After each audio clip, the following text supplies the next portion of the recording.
હું દિલીપભાઈ સોની ભરડવા આજે વાવ તાલુકાના રાવળા ગામ નજીક વાવથી 2 કિલોમીટર દૂર અને રાવળા ગામની નજીકમાં બે શહીદ સ્મારકો એક કેરાજી સોલંકી અને ધરણાંગજી ડોડ જેમના દર્શન માટે આવ્યા છીએ. હું ને અમારી ભજન મંડળીમાં ભરતભાઈ શાસ્ત્રી, પરમતભાઈ પટેલ.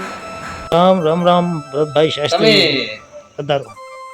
તમે આ જગ્યાની મુલાકાત લેવા માટે આવ્યા. આ જગ્યા કેરા કાકાની જગ્યા છે. કેરાજી સોલંકી કેરા કાકા તરીકે ઓળખવામાં આવે.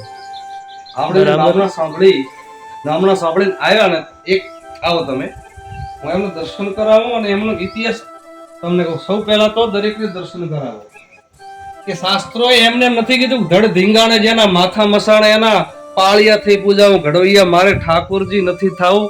એક કવિ એમ કેતો હોય ને કે મારે ભગવાનની મૂર્તિનો પથ્થર નથી થાવું, મારે થાવું છે ને તો ગાયોની વારે ચડેલા એ વીરનો પાળિયો થઈને પૂજાવો.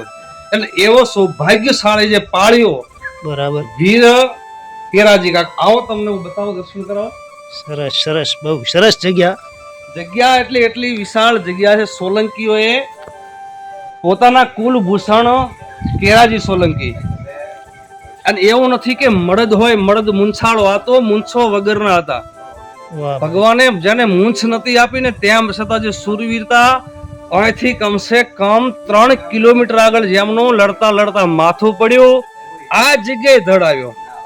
બરાબર, ધડ આ જગ્યાએ ધડ પડ્યો, માથું પડ્યું, તેમ છતાં બે હાથમાં તલવારો લઈ અને લડતા લડતા કેરાજી સોલંકી નું ધડ પડ્યું. ઈ આ જગ્યા. આવો તમને હું એના દર્શન કરાવું. બરાબર છે. આ છે શહીદ કેરાજી સોલંકી. બરાબર. આપણા આ વિસ્તારની અંદર કેરા કાકા તરીકે તેઓ પ્રખ્યાત બન્યા. વીરતાની એટલી વાતો છે. એમનું છત્રીપણું એવું હતું. એમના છત્રીપણાની અંદર એક એવી તાકાત હતી એનામાં, અને એમણે પોતાનો અવતાર સફળ કરી બતાવ્યો.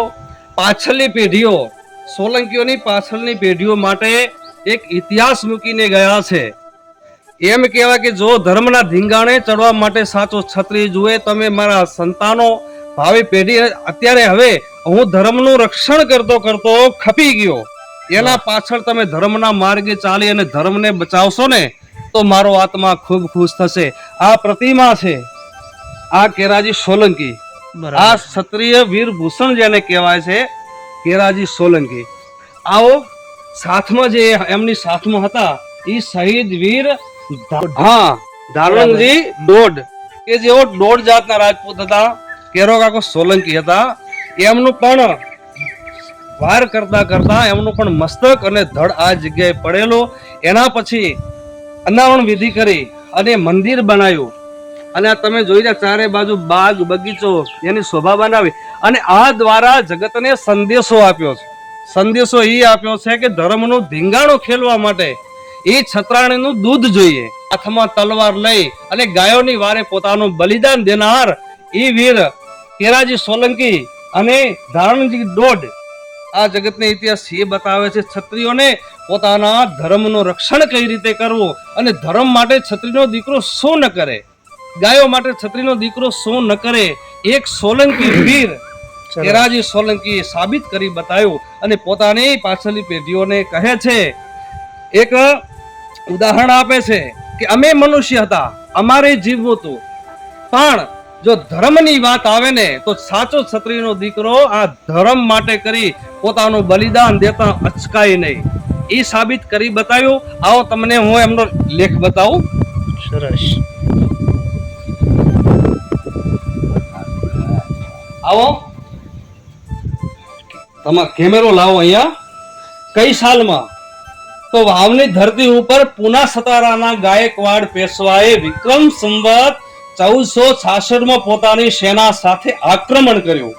ત્યારે તે વખતના વાવના રાજવી સિયાજીના સરસેનાપતિ શ્રી કેરાજી સોલંકી તથા 16 શાખાના અનેક રાજપૂતો સાથે કેરો કાકો અહીંયા વીર ગતિને પામ્યા હતા.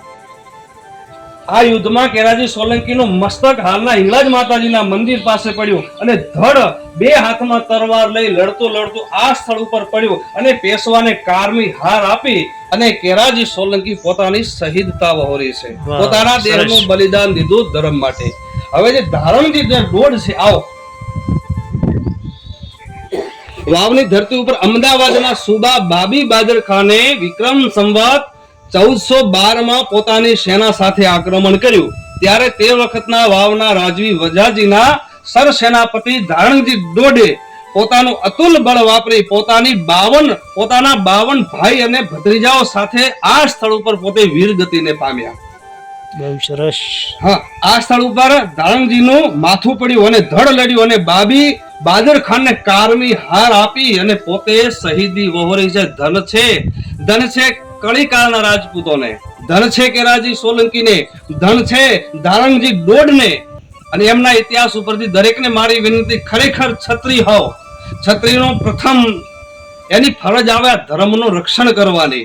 પ્રથમ ફરજ આવે ગાયોનું રક્ષણ. ગૌ બ્રાહ્મણના પ્રતિપાળ તરીકે સોલંકી પરિવારમાં, ડોડ પરિવારમાં જો કદાચ તમારા વડવાઓ પોતાની સહોદી વહોરી હોય ને, તો તમે ધર્મના માર્ગે કાયમી ચાલો. એનું ઉદાહરણ, જીવતું જાગતું ઉદાહરણ આપતું આપણા કેરા કાકાની જે આ જગ્યા છે, આ જગ્યા મોટો વિસ્તાર પામે, અનેક જાતની સુખ સુવિધાઓ ઉત્પન્ન થાય અહીંયા, અને દરેક પોતાનો સાથ સહકાર આપી અને આ વીર મહાપુરુષોની ગાથા ચારે બાજુ ફેરવે એ મારી નમ્ર વિનંતી છે. ભરતભાઈ શાસ્ત્રી, રામ કથાકાર, ભરડવા. સરસ સરસ, ખૂબ સરસ. ભરતભાઈ શાસ્ત્રીભાઈ થી આપણે શહીદ વીર ધરણાજી ડોડ અને શહીદ વીર કેરાજી સોલંકીનો ખૂબ સરસ ઇતિહાસ આપણને સંભળાવી અને જોરદાર શહીદીની વાતોને રજૂઆત કરી. ખૂબ ધન્યવાદ ભરતભાઈ. જય હો, જય કેરા કાકાની.